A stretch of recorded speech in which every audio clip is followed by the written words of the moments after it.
Hey guys, welcome to JDM Subaru. Today we're going to be troubleshooting a rough idling on my version 3 GC8 STI with the EJ20K. I suspect it's going to be a cam position sensor or a crank position sensor. Either way, this is a pretty much bone stock motor. What you want to do is, since we want to troubleshoot this, is we want to go underneath the driver's side, in this case under the right hand side, and you're going to see two black pigtail connectors. You're gonna connect those.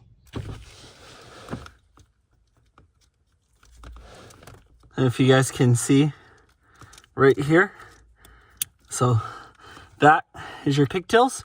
This is gonna be your SSM1 pigtail that you're gonna use for diagnostics. You also have these green ones up here. Those are gonna be for diagnostics.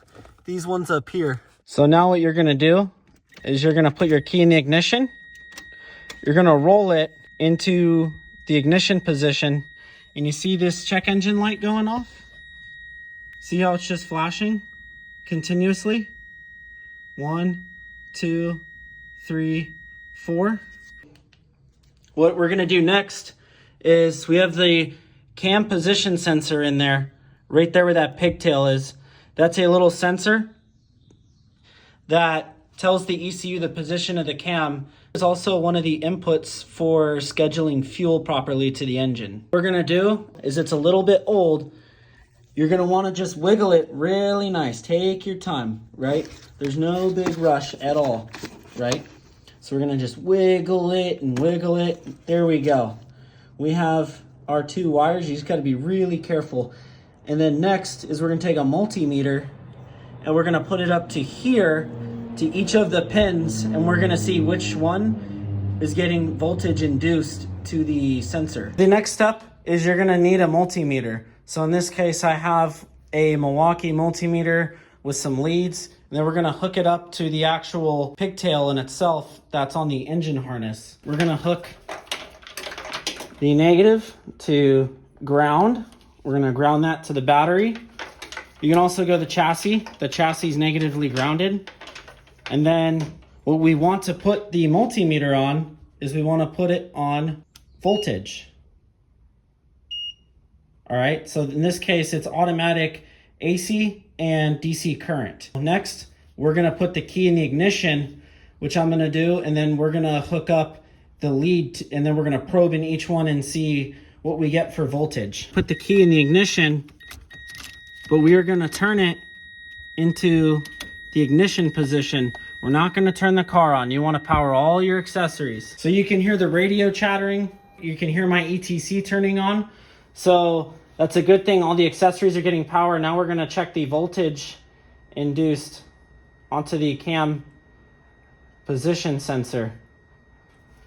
Now, I didn't get anything right there. I'm going to check ohms, see if I'm getting anything. So I'm getting 0.445 ohms on one, and then the other channel I'm getting 17.46 kilo ohms. So I didn't see any voltage going in to that pigtail, so I want to read across the actual sensor in itself. We're gonna read across the two pins that are on it.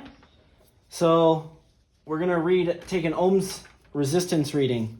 So now we're gonna take that off. And then it's gonna be kind of hard to show you guys. I'm gonna set the camera up. So these are the two pins that you're gonna read across. I can't do this with one hand, or else I'd show you guys, but I'm gonna read across and then you'll see the results. So I'm gonna go on ahead here. We're gonna probe this guy. And then we should, helps if you're on the right setting. Need to be in ohms, because we are trying to take resistance now.